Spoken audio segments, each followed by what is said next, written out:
Assalamualaikum warahmatullahi wabarakatuh. Bismillahirrahmanirrahim. Ashhadu an la ilaha illallah wa ashhadu anna Muhammadar Rasulullah. Allahumma salli ala sayyidina Muhammad wa ala ali sayyidina Muhammad. Rabbi syrah li sadri wa yassir li amri wahlul 'uqdatam min lisani yafqahu qawli. Amin. Bismillahirrahmanirrahim. Salam santunku selalu buat para sahabat tercintaku, baik yang ada di dalam dan yang di luar negeri. Semoga saya dan kita semua selalu mendapatkan hidayatullah. Amin ya rabbal alamin. Alhamdulillahirabbil alamin. Kita melanjutkan kembali episode yang kelima, Intai Singgah Sana Musuh. Jadi cerita-cerita yang dikisahkan di dalam Al-Quran, bila dipandang dengan sudut pandang syariatnya, pasti memandang sosok-sosok badaniyahnya. Cerita-cerita Nabi Adam dibayang-bayangkan sosok manusianya, karena manusia yang masih duduk manis kesemsem di dalam sudut pandang syariat saja, maka yang dipandang hanyalah badaniyahnya, ya tidak. Nah, akan tetapi jangan lupa pula, syariat tanpa hakikat, syariat tidak ada. Jadi cerita-cerita yang ada di syariat itu semuanya itulah cermin cerita yang ada di batiniyah. Itulah cermin cerita atau kisah yang ada di dalam Al-Quran Qadim. Itulah kisah yang ada di dalam masing-masing batiniyah manusia. Jadi mari kita buktikan cerita Nabi Adam secara syariatnya kita semua pada tahu. Akan tetapi mari kita kaji hakikatnya, batiniyahnya yang ada di masing-masing diri manusia. Jadi cerita Adam ketika memakan buah khuldi, jadi maksudnya Adam itu bila dikaji di dalam sudut pandang hakikatnya, Adam itu kan tidak ada. Awalnya malam, manusia itu awalnya goib, manusia itu awalnya tidak ada ketika cikal bakal badan ini diisrokan dari tanah sampai menjadi bayi, kan kita belum ada, kan kita tidak wujud, kan kita tidak hidup, kan kita tidak kuasa, kan kita tak ada kehendak daya upayanya kecuali la haula wala quwata illa billah. Subhanalladzi asra bi'abdihi. Maha sucilah Allah yang memperjalankan hambanya. Inilah yang dimaksud Adam itu. Kan tidak ada.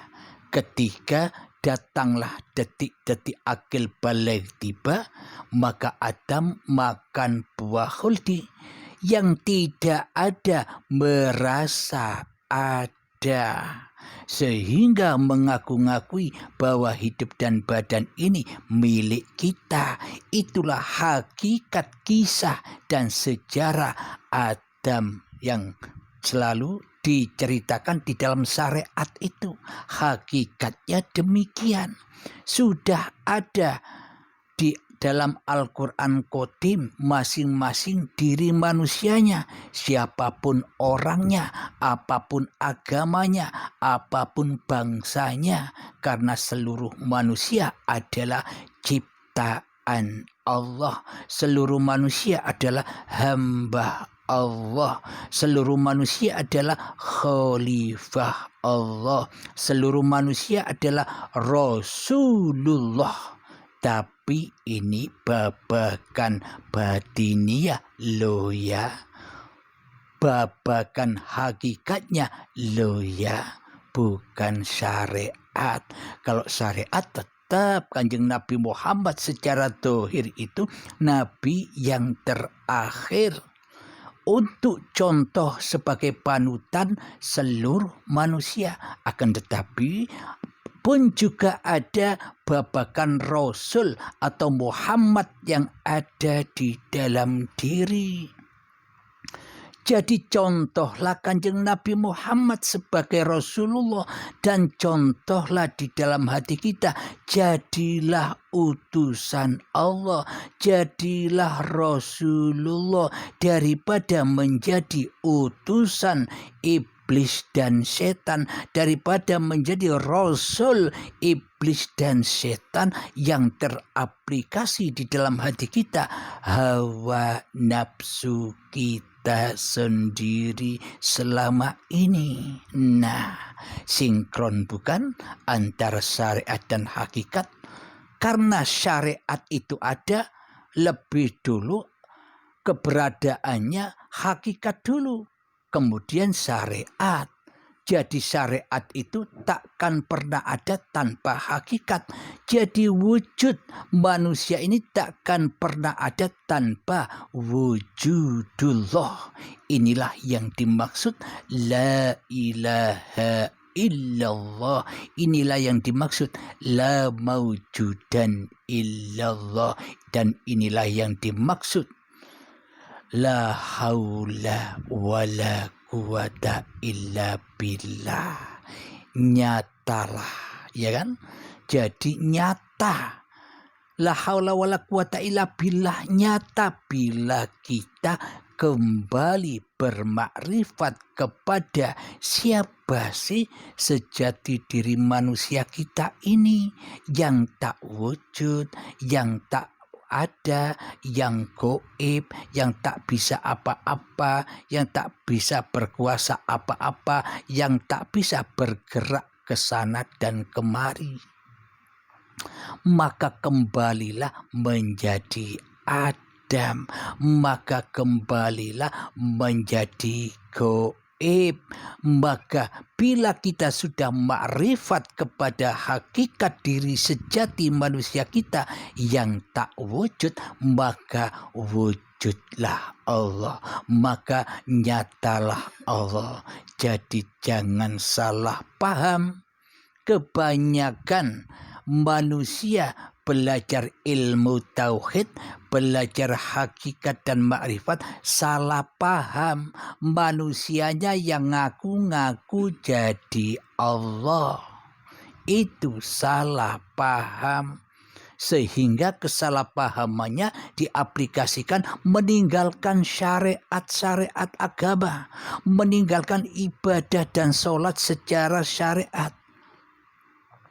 Bila memang Anda yang belajar tauhid meninggalkan syariat-syariat agama atau meninggalkan sholat dan ibadah secara syariat, ya jangan itu saja. Kalau mau meninggalkan syariat, tinggalkan syariat makan, tinggalkan syariat minum, tinggalkan syariat kerja, tinggalkan syariat duduk, tinggalkan syariat berdiri, tinggalkan syariat mandi, tinggalkan syariat mulai sejak bangun tidur sampai tidur lagi, tinggalkan semua. Jadi sempurna keadamannya. Jadi sempurna ketidakwujudan diri manusianya. Jadi sempurnalah ketidakkuasaan diri manusianya. Jadi meskipun manusia kelihatannya, jadi meskipun diri kita kelihatannya bisa ngapa-ngapain, bisa bersiapa-siapa, tapi kembali kepada diri kita sendiri. Siapa diri kita? Adam atau wujud? Bila diri kita wujud, berarti manusia punya sifat wujud. Berarti manusia ngaku-ngaku jadi Allah. Bila manusia sadar bahwa diri manusia itu Adam, maka yang wujud hanya Allah. Jadi bagaimana mungkin selama ini orang-orang yang belum mengetahui atau yang belum memahami babagan tauhid atau hakikat ma'rifat, selama ini mayoritas manusia kan menuduh orang tasawuf, orang yang belajar ilmu hakikat dan ma'rifat, orang yang belajar ilmu tauhid itu dianggap didoktrin dengan kata-kata sesat. Didoktrin dengan kata-kata murtad. Karena anggapan orang-orang yang belum mengenal Allah, karena anggapan mayoritas manusia, orang-orang yang belajar menempuh ketasawufan, menempuh hakikat ma'rifat, menempuh jalan ketauhidan, dianggap oleh mereka telah ngaku-ngaku jadi Tuhan, telah ngaku-ngaku jadi Allah. Memang benar bila pemahaman tauhidnya gagal paham, memang benar ngaku-ngaku dirinya jadi Allah. Akan tetapi bila hakikat makrifat dan tauhid yang benar, yang hakiki, yang original dibawa oleh para nabi dan para rasul, yang original dibawa oleh Kanjeng Nabi Muhammad sallallahu alaihi wasallam, bagaimana mungkin manusia ngaku-ngaku jadi Allah sementara manusianya sudah Adam, sementara manusianya sudah tidak ada, sementara manusianya sudah goib, yang wujud, yang nyata, yang hidup, yang berkuasa, yang punya kehendak di dalam hatinya hanyalah wujudullah. Mana mungkin manusia ngaku-ngaku jadi Allah sementara manusianya sudah kembali ke alam kemalamannya, kembali subhanalladzi asra bi abdihi, kembali maha suci Allah yang memperjalankan hambanya. Karena orang-orang yang belajar hakikat dan ma'rifat, karena orang-orang yang belajar ilmu ketauhidan sudah menjadi utusan Allah, tidak lagi menjadi Allah. Segala aktivitasnya, segala gerak-geriknya sudah diutus oleh Allah. Manusianya sudah tidak ngaku-ngaku lagi bisa apa-apa, apalagi bisa hidup. Bila hidup sudah nyata bahwa hidup ini Allah, dikuatkan di dalam firman Allah, Allahu la ilaha illa huwal hayyul qayyum. Allah, tiada Tuhan yang berhak disembah. Dialah hidup yang kekal, yang terus-menerus menghidupi, mencukupi makhluk-makhluknya. Nah, jelas bukan bahwa hidup yang selama ini kita akui sebagai hidup manusia itulah Allah. Berhubung kita akui hidup ini hidup manusia kita, maka hati kita keras melebihi kerasnya batu sehingga jadi bahan bakarnya neraka, berkumpul dengan iblis dan syaitan di dalam panasnya hawa nafsu kita sendiri. Nah, neraka itu sudah nyata bukan? Nyata sekali. bila manusia mau mengkaji dirinya, siapa hakikat diri manusianya. Man arafa nafsahu, alhamdulillahirabbil alamin. Jadi apa yang dikisahkan di dalam syariat semuanya sudah ada di dalam hakikatnya. Coba renungkan. Seumpama tidak ada Allah, seumpama Anda tidak ada, seumpama Anda tidak dihidupkan Allah, apakah Anda bisa menyaksikan cerita-cerita syariat? Apakah Anda bisa menyaksikan cerita-cerita diri Anda sendiri? Apakah Anda bisa menyaksikan atau bisa mendengar kisah-kisah para nabi dan kisah-kisah para rasul? Apakah Anda bisa beribadah? Apakah Anda bisa sholat? Apakah Anda bisa beraktivitas bila Anda tak ada? Nah, jadi syariat itu ada karena wujudnya Allah. Jadi Allah bertajalli kepada seluruh ciptaannya. Maka itulah kita diutus kembali menjadi utusan Allah. Jangan menjadi utusan hawa nafsu serta iblis dan setan yang selama ini menjadi raja di dalam singgah sana musuh-musuh kita ini.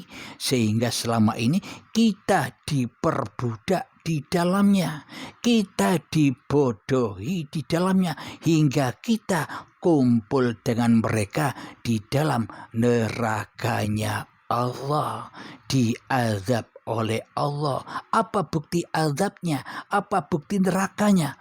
Ketika kita kedatangan hal, suasana, keadaan yang tidak kita inginkan. Contoh, ketika musim pandemi ini kita berusaha, kita bekerja, tidak bisa berusaha dan bekerja lagi, maka otomatis ekonomi kita tidak sama dengan dulu. Disitulah muncul rasa ketakutan, rasa kekecewaan, rasa kebencian, rasa kemarahan, takut besok makan apa, takut nanti bagaimana kalau rezekinya begini. Disitulah siksa-siksa, azab-azabnya, panasnya hati. Itulah hakikat neraka. Karena selama ini kita menjadi Tuhan daripada menjadi hamba. Karena selama ini kita menjadi sang kholik di hati kita daripada menjadi makhluk. Karena selama ini kita lebih merasa tahu atas seluruh kebutuhan kehidupan kita daripada Allah. Karena selama ini kita sok tahu. Karena apa? Karena Allah gaib, Allah kita tiadakan. Berarti kita selama ini tidak nyembah Allah, tidak mengabdi kepada Allah, hanya kita mengabdi menjadi utusan hawa nafsu kita sendiri. Karena itulah Kanjeng Nabi Muhammad SAW diutus untuk memberi contoh kepada seluruh manusia agar mengikuti Rasulullah SAW, agar kita berkumpul menjadi umatnya Muhammad Rasulullah. Alhamdulillahirabbil alamin. Semoga paparan-paparan ini bisa membangkitkan kesadaran kita, bisa membombardir singgah sana musuh-musuh kita di hati kita selama ini yang selalu mensesatkan diri kita kepada Allah. Alhamdulillahirabbil alamin. Semoga kita terutama saya sendiri dipahamkan oleh Allah Subhanahu wa taala. Amin ya rabbal alamin. Rabbana atina fid dunya hasanah wa fil akhirati hasanah wa qina adzabannar. Wa sallallahu ala sayyidina Muhammad wa ala alihi wa sahbihi wasallam. Walhamdulillahi rabbil alamin. Akhir kalam, assalamualaikum warahmatullahi wabarakatuh.